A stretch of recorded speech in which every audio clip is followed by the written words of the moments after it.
శతక సాహితీ సరస్వతికి నమస్కారం. సత్సంప్రదాయుడై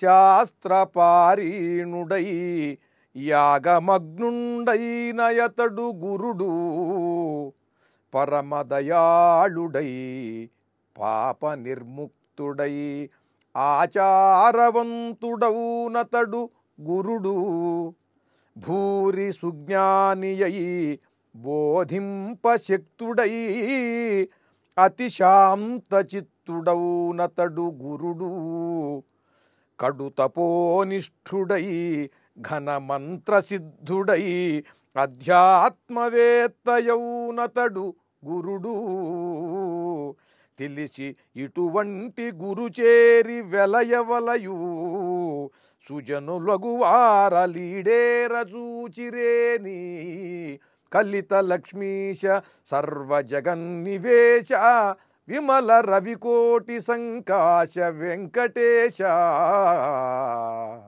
భక్తులారా, సత్సంప్రదాయుడై శాస్త్రపారీణుడై యాగమగ్నుండైన అతడు గురుడు.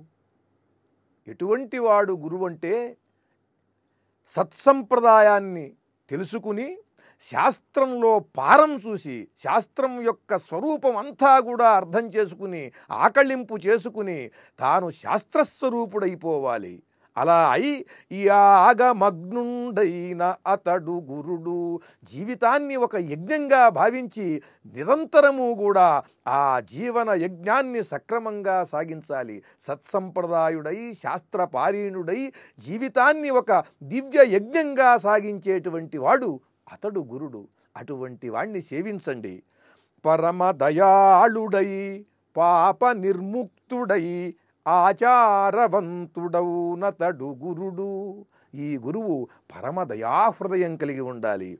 పాపము అనేటువంటిది ఈ గురువుకు ఏమాత్రము కూడా సోకకూడదు. ఏ రకమైనటువంటి పాపము లేనివాడై ఉండాలి. పూర్వం ఏదైనా విధివశాత్తు చేసినా సరే తన జప తపముల వలన వాటిని నిరంతరము కూడా దూరంగా తొలగించుకునేటువంటి శక్తి సమర్థుడై ఉండాలి. తొలగించుకున్నటువంటి వాడై ఉండాలి.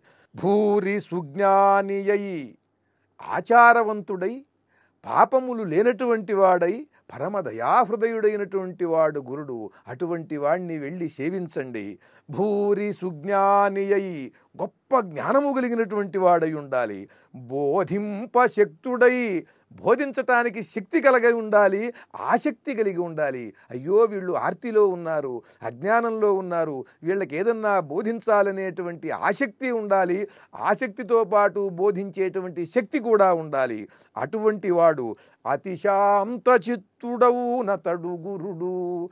చాలా పరమశాంతిని కలిగి ఉండాలి. అతని మనస్సంతా కూడా శాంతమే అయి ఉండాలి. శాంత హృదయుడై ఉండాలి. అటువంటి వాణ్ణి వెళ్ళి మీరు వెతికి ఆయన పాద పద్మముల దగ్గర కూర్చుని మీ బాధలన్నీ చెప్పుకోండి, మీ మనస్సు విప్పుకోండి, ఆయన బోధలు వినండి. ఆయన గురువు. కడు తపోనిష్ఠుడై మిక్కిలి తపోనిష్ఠ కలిగి ఉండాలి.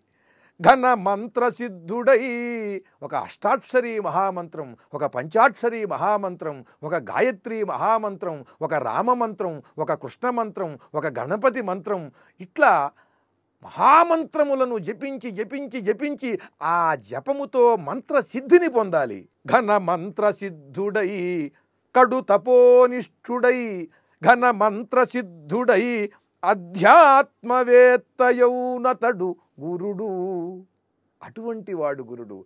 మంత్రవేత్తయ్యై మంత్రసిద్ధిని పొంది తపోనిష్ట కలిగి ఆధ్యాత్మవేత్త అయినటువంటి వాడు గురుడు. అటువంటి వాణ్ణి వెళ్ళి వెతికి ఆయన పాదపద్మముల దగ్గర బోధలు విని తరించండి. ఆయన చెప్పినట్టుగా విని తరించండి. తెలిసి ఇటువంటి గురుచేరి వెలయవలయు. ఇటువంటి గురువుని వెతికి పట్టుకుని మీరు ఆయన అనుగ్రహం పొందాలి. సుజనులగు వారు లీడేర చూచెరేది. ఈ భవసాగరాన్ని తరించాలి, దీన్ని దాటాలి అనుకున్నట్టయితే సుజనులు సద్భక్తులు అయినటువంటి వాళ్ళు ఇటువంటి గురువు దగ్గరకు చేరాలి అంటూ ఓం నమో వెంకటేశాయ.